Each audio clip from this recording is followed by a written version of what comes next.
Right સંબંધિત બધા MCQ જે છે જોઈ લઈએ એટલે આપણો આખો ટોપિક જે છે એ ક્લિયર થઈ જાય. ચલો પહેલો ક્વેશ્ચન જુઓ. નેશનલ હ્યુમન રાઇટ કમિશન રાષ્ટ્રીય માનવ અધિકાર પંચ એની કામગીરી કઈ છે? 1 by 1 કામગીરી જોઈએ. તો કે માનવ અધિકારોના ઉલ્લંઘનની કોઈ પણ બાબતમાં તપાસ કરવી, પરંતુ તેની ઘટનાના માત્ર એક જ વર્ષમાં. સાચી વાત કે ખોટી વાત? માનવ અધિકારનું ઉલ્લંઘન થયું હોય તો અહીંયા તપાસ કરી શકે, બિલકુલ સાચી વાત છે. પરંતુ 1 વર્ષ જૂની ઘટના હોવી જોઈએ, એની કરતાં વધુ જૂની ઘટના હોય તો તપાસ ન કરી શકે. પહેલું વિધાન સાચું છે. બીજું એવું કહે છે કે માનવ અધિકારનો ભંગ કરનારને સજા કરવી. સાચી વાત કે ખોટી વાત? બીજું વિધાન ખોટું છે. કેમ? કારણ કે આપણે પહેલાં જોયું ને, પહેલાં ગમે ત્યારે ચલો હું તો એવું માનું છું કે આ કાંઈ ખબર ન પડતી હોય તો આ વિધાન ખોટું છે એ ખબર પડી ગઈ. છેલ્લે શું લખેલું છે? માનવ અધિકારનો ભંગ કરનારને સજા કરવી. પહેલાં એટલું વિચારો, સજા કોણ કરી શકે? તમે સજા ન કરી શકો, હું સજા ન કરી શકો, કલેક્ટર બની જાય તોય સજા ન કરે. સજા માત્ર ને માત્ર કોર્ટ કરી શકે. સજા માત્ર ને માત્ર કોણ કરી શકે? કોર્ટ કરી શકે. પોલીસવાળા સજા ન કરી શકે. બરાબર? એટલે હવે આ તો એક સંસ્થા છે, આ તો એક બોડી છે. બરાબર? તો એ સજા કરી શકે નહીં.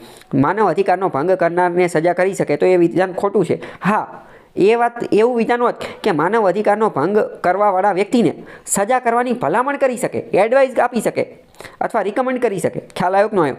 તો આ બધી બારીક વસ્તુઓ છે. કીવર્ડ શબ્દોનો ખેલ છે, શબ્દોનું ચક્રવ્યૂહ છે, એ આપણે સમજવાનું અને એમાંથી બહાર નીકળવાનું. ખ્યાલ આવ્યો? બીજું વિધાન શા માટે ખોટું પડ્યું અને કેવું લખ્યું હોત તો સાચું પડે? ખબર પડી કે નહીં? ચલો ચોથું વિધાન જુઓ. પીડિતાની નાણાકીય રાહત સહિત કોઈ પણ રાહત આપી શકે. એટલે કે આ NHRC જે પીડિત હોય ને, વિક્ટિમ, એને નાણાકીય રાહત, ફાઇનાન્શિયલ રિલીફ, પૈસા આપી શકે અને એની રાહત આપી શકે. સાચી વાત કે ખોટી વાત? ખોટી વાત છે. ખોટી વાત છે. અત્યારે જ કીધું કે ભાઈ ભલામણ કરી શકે અને બીજું કે આપી શકે તો એની પાસે કોઈ એવું ફંડ, એવી કોઈ તિજોરી, એવા કોઈ પૈસા છે એની કે એમાંથી કાઢીને આપી શકે. એની ભલામણ કરી શકે રાજ્યને, કેન્દ્રને, કોઈ પણ બોડીને, કોઈ પણ સંસ્થાને, કલેક્ટર ઓફિસને, મામલતદાર ઓફિસને, ગમે એ ઓફિસને. પણ એ રાહત ડાયરેક્ટ ન આપી શકે. પહેલાં જ મેં મોસ્ટ ઇમ્પોર્ટન્ટ શું કીધું હતું કે મોટાભાગની આની જે છે રિકમેન્ડેટરી છે, એડવાઇઝરી છે, સલાહ આપવાનું ને એ બધું કામ કરી શકે. ઓકે. રાષ્ટ્રીય માનવ અધિકાર પંચ NHRC 4 વિધાન આપેલા છે. પહેલું વિધાન, એના અધ્યક્ષ ભારતના નિવૃત્ત મુખ્ય ન્યાયાધીશ હોવા જોઈએ. સાચી વાત કે ખોટી વાત? આના અધ્યક્ષ એટલે કે આના ચેરપર્સન જે છે એ ભારતના નિવૃત્ત મુખ્ય ન્યાયાધીશ હોવા જોઈએ. ખોટી વાત છે. કેમ? કારણ કે આ જૂનું સાચું હતું. 2019 પહેલાં જો પ્રશ્ન પૂછાણો હતો તો સાચું હતું. પરંતુ 2019ના કાયદાથી એવું નક્કી કરી નાખ્યું, સુધારો કરી કે હવે નિવૃત્ત મુખ્ય ન્યાયાધીશ એટલે કે ચીફ જસ્ટિસ હોય તો પણ ચાલે, પણ ચીફ જસ્ટિસનો એને ખાલી જસ્ટિસ, ખાલી ન્યાયાધીશ, ખાલી જજ હોય તો પણ ચાલે. ખાલી જજ હોય તો પણ ચાલે. બરાબર? એટલે આ વિધાન ખોટું છે. બીજું, તે માનવ અધિકારના ક્ષેત્રમાં કામ કરતી બિન સરકારી સંસ્થાઓ એટલે કે NGO પ્રત્યે NGOના પ્રયત્નોને પ્રોત્સાહિત કરી શકે છે, એને ઇન્કરેજ કરે, એને પ્રોત્સાહન આપે. સાચી વાત કે ખોટી વાત? જે NGO આની અંદર કામ કરતી હોય, હા, તો એ વાત સાચી છે. NGOને એ પ્રોત્સાહિત કરી શકે છે, એની હારે મળીને પણ કામ કરી શકે. બરાબર? ચલો ત્રીજું કયું છે કે માનવ અધિકારનો ભંગ કરનારને સજા કરવાની તેની પાસે કોઈ સત્તા નથી. માનવ અધિકારનો કોઈ ભંગ કર્યો હોય એને સજા કરવાની કોઈ સત્તા નથી. તો કે આ સાચી વાત છે. સજા કરવાની સત્તા એની પાસે નથી, કોઈ પણ બોડી પાસે નથી, ખાલી કોર્ટ પાસે છે. બરાબર? હા, એની ભલામણ કરી શકે. બરાબર? તો આ બધા કોન્સેપ્ટ ક્લિયર રાખવાના.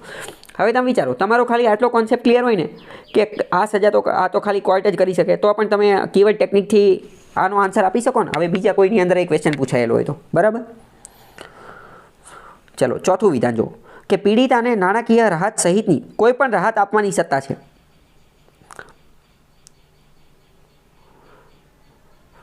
નથી. ખોટી વાત છે. એ ખાલી સલાહ આપી શકે કે ભાઈ કોમ્પેન્સેશન આપો, વળતર આપો. એની પાસે કોઈ ફંડ, તિજોરી એવી કઈ વસ્તુ છે નહીં. એટલે ચોથું વિધાન જે છે એ ખોટું છે. બરાબર? તો પહેલું ખોટું છે, બીજું સાચું છે, ત્રીજું જે છે માનવ અધિકારનો સત્તા નથી ભંગ કરનારને, તો એ વાત પણ સાચી છે, સત્તા નથી. અને ચોથું પાછું ખોટું છે. બરાબર? તો એવી રીતનો જવાબ આવશે. માનવ અધિકારો સંબંધિત કયું વિધાન સાચું છે? તો કે United Nations general assembly UNGA શું છે? સામાન્ય સભા. આપણે ઓલરેડી બધું ડિસ્કસ કરી લીધું છે.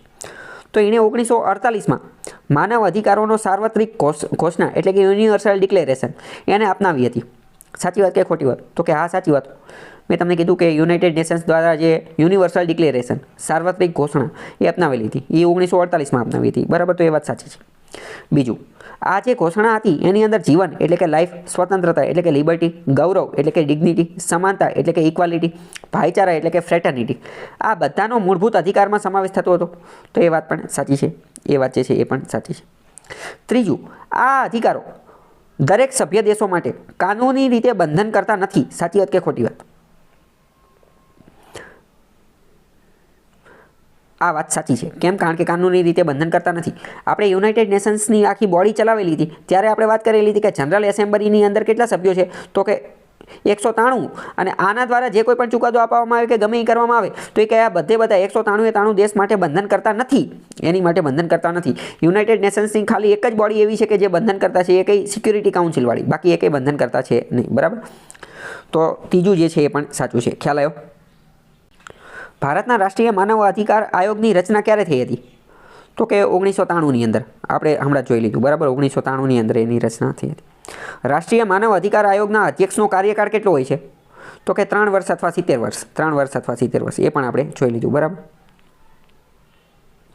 હવે રાષ્ટ્રીય માનવ અધિકાર દિવસ ક્યારે મનાવે છે? તો એ 10 ડિસેમ્બરે મનાવે છે. 10 December national human right day. બરાબર? રાષ્ટ્રીય માનવ અધિકાર પંચ એ કેવી સંસ્થા છે? વૈધાનિક સંસ્થા છે? તો કે હા, વૈધાનિક સંસ્થા છે. બીજું, બંધારણીય સંસ્થા છે? તો કે ના, બંધારણીય સંસ્થા નથી. શું બહુપક્ષીય સંસ્થા છે? બહુપક્ષીય એટલે કે મલ્ટી મેમ્બર બોડી છે? તો કે હા, મલ્ટી મેમ્બર બોડી છે એક કરતાં. તો જવાબ આવશે એ અને સી, વૈધાનિક અને બહુપક્ષીય સંસ્થા છે. બરાબર? ચલો આગળ જુઓ. રાષ્ટ્રીય માનવ અધિકાર પંચના અધ્યક્ષ તરીકે કોની નિમણૂક થઈ શકે? એના અધ્યક્ષ તરીકે કોની નિમણૂક થઈ શકે? તો કે સુપ્રીમ કોર્ટના કોઈ પણ સિટિંગ જજ, સુપ્રીમ કોર્ટના કોઈ પણ નિવૃત્ત મુખ્ય ન્યાયાધીશ, રાષ્ટ્રપતિ દ્વારા નિયુક્ત કોઈ પણ વ્યક્તિ અને હાઈકોર્ટ દ્વારા. જો હવે આમાં બીજા એક ઓપ્શન સેટ થતા નથી એટલે બીજો ઓપ્શન જ કરવો પડશે. બરાબર? કે સુપ્રીમ કોર્ટના કોઈ પણ મુખ્ય ન્યાયાધીશ, કોઈ પણ નિવૃત્ત મુખ્ય ન્યાયાધીશ. પણ આની બદલે સુપ્રીમ કોર્ટના કોઈ પણ નિવૃત્ત ન્યાયાધીશ હોય તો પણ ચાલે, મુખ્ય ન હોય તો ચાલે, ખાલી ન્યાયાધીશ હોય તો પણ ચાલે. બરાબર? ચલો આગળ. રાષ્ટ્રીય માનવ અધિકાર પંચ બાબતે કયું વિધાન સાચું નથી? ખોટું ગોતવાનું છે. પહેલું શું કહે છે? એની સ્થાપના 1993માં કરેલી હતી. સાચી વાત કે ખોટી વાત? સાચી વાત. માનવ અધિકારના ઉલ્લંઘનના મામલામાં પંચને ગુનેગારને સજા કરવાનો કોઈ અધિકાર નથી. સાચી વાત કે ખોટી વાત? સાચી વાત છે. એ ખાલી ભલામણ આપી શકે, કારણ કે સજા કરવાનો અધિકાર તો કોર્ટને છે, આને છે નહીં. છેલ્લું જો, કમિશન તેનો વાર્ષિક અહેવાલ કેન્દ્ર સરકાર અને રાજ્ય સરકારને મોકલે છે. તો કે હા, એ વાત સાચી છે. મેં તમને કીધું એનો એન્યુઅલ રિપોર્ટ મોકલવામાં આવે છે. સી, આ પંચના અધ્યક્ષ અને સભ્યોની નિમણૂક ભારતની સર્વોચ્ચ અદાલત દ્વારા કરવામાં આવે છે. સાચી વાત કે ખોટી વાત? અધ્યક્ષ અને સભ્યોની નિમણૂક સુપ્રીમ કોર્ટ કરે છે? તો કે ખોટી વાત છે, એ કરતી નથી. તો કોણ કરે છે? આ બધાની નિમણૂક જે છે એ પ્રેસિડેન્ટ, રાષ્ટ્રપતિ કરે છે. અને રાષ્ટ્રપતિને રિકમેન્ડેશન, ભલામણ આપવા માટે એક બોડી હોય છે, એક કમિટી હોય છે. એ કમિટીમાં કોણ કોણ સભ્યો હોય છે? ખ્યાલ છે? એક પ્રાઇમ મિનિસ્ટર, એક વડાપ્રધાન, હા, પછી એક હોમ મિનિસ્ટર એટલે કે ગૃહમંત્રી, લોકસભાના સ્પીકર, ઓકે,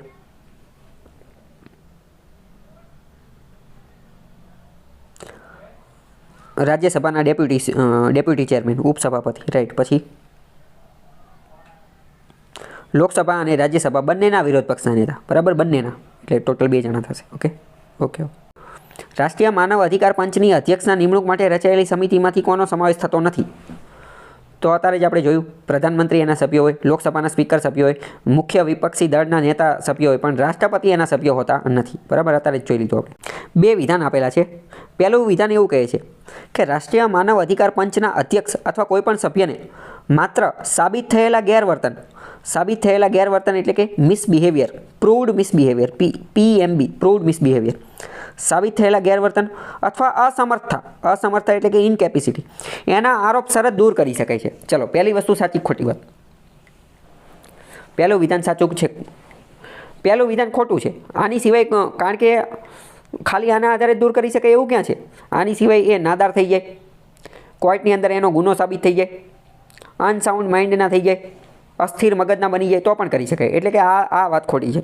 પરંતુ હા, આ ગેરવર્તન કે અસમર્થતાના આધારે કરવા હોય તો સુપ્રીમ કોર્ટની ઇન્ક્વાયરી રિપોર્ટ જરૂર પડે. બરાબર. બીજું વિધાન એવું કહે છે કે ભારતના મુખ્ય ન્યાયાધીશ દ્વારા તપાસ થવી જોઈએ. હવે જો આ એક રીતે વેગ સ્ટેટમેન્ટ છે, અસ્પષ્ટ છે. ભારતના મુખ્ય ન્યાયાધીશ દ્વારા તપાસ થાય, પણ શેમાં તપાસ થવી જોઈએ? કોઈ એક રીતે સરપેર વગરનું વાક્ય કહી શકાય, કોઈ સ્પષ્ટતા છે નહીં. એટલે મારા મતે એ બે વિધાન જે છે એ ખોટા છે. બરાબર. હા, આ ક્વેશ્ચન એવી રીતે પૂછવાની જરૂર હતી જો બે વિધાન સાચા પડી શકે. કઈ રીતે? કે આની અંતર્ગત પ્રૂવડ મિસબિહેવિયર અને ઇનકેપેસિટીના આધારે જો દૂર કરવો હોય તો તપાસ કરવી જોઈએ, તો બે વિધાન સાચા પડે. બરાબર. બાકી ખ્યાલ આવ્યો કે નહીં? બે વિધાન આપેલા છે. પહેલું વિધાન એવું કહે છે કે રાજ્ય માનવ અધિકાર આયોગના અધ્યક્ષ અને કોઈપણ સભ્યની નિમણૂક રાજ્યના રાજ્યપાલ દ્વારા કરવામાં આવે છે અને તેમને દૂર કરવામાં આવે છે. એટલે કે SHRC હોય એના સભ્ય અને એની નિમણૂક રાજ્યપાલ કરે છે અને એમને દૂર કરવાનું કામ પણ રાજ્યપાલ કરે છે. સાચી વાત કે ખોટી વાત? તો પહેલું વિધાન ખોટું છે. કેમ? કારણ કે એની નિમણૂક રાજ્યપાલ કરે છે, પણ દૂર કોણ કરે છે? દૂર તો રાષ્ટ્રપતિ પ્રેસિડેન્ટ જ કરે છે. અને કઈ પ્રક્રિયાથી? તો જે ઓલા NHRCને લાગુ પડે એ જ રીતે કરે. બરાબર. ચલો બીજું, કે રાજ્ય માનવ અધિકાર આયોગના અધ્યક્ષ અને કોઈપણ સભ્યની નિમણૂક ભારતના રાષ્ટ્રપતિ દ્વારા રાજ્યપાલની ભલામણ પર કરવામાં આવે છે અને તેમને દૂર કરવામાં આવે છે. તો આ વાત સાચી કે ખોટી?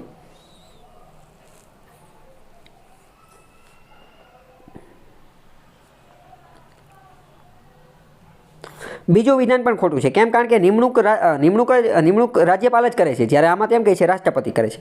તો બીજું વિધાન જે છે એ પણ ખોટું છે. બરાબર. બંને નિવેદનો ખોટા છે. માનવ અધિકારની સાર્વત્રિક ઘોષણા, માનવ અધિકાર હ્યુમન રાઇટ્સ સાર્વત્રિક ઘોષણા એટલે કે યુનિવર્સલ ડિક્લેરેશન એ કોના દ્વારા અપનાવવામાં આવેલી હતી? તો UNGA, United nation general assembly દ્વારા 1948ના વર્ષમાં આ બધો કામ ધંધો જે છે એ કરવામાં આવેલો હતો. બરાબર.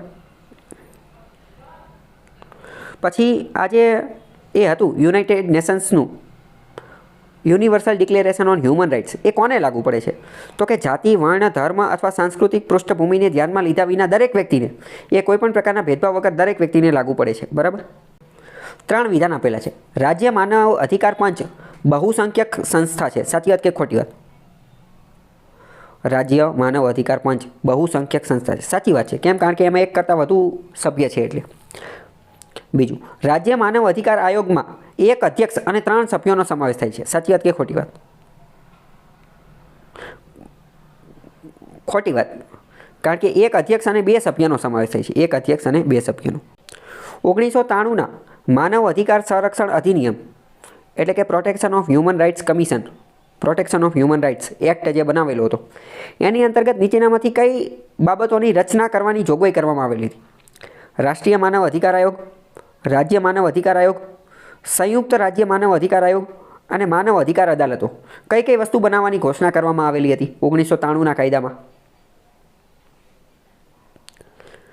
એક તો રાષ્ટ્રીય માનવ અધિકાર આયોગ, એની બનાવવાની કરેલી હતી. રાજ્ય માનવ અધિકારની કરેલી હતી? તો કે હા કરેલી હતી. સંયુક્ત રાજ્ય માનવ અધિકારની કરેલી હતી? તો કે ના, એનું કંઈ કરેલું હતું નહીં. માનવ અધિકાર અદાલતોની સ્થાપના કરેલી હતી?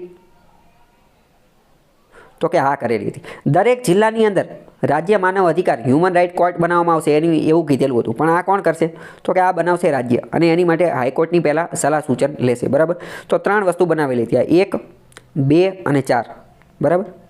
રાજ્ય માનવ અધિકાર આયોગ તેનો વાર્ષિક અહેવાલ કોની સમક્ષ રજૂ કરે છે? રાજ્ય સરકારમાં એટલે કે વિધાનસભાની અંદર રજૂ કરે છે. બરાબર.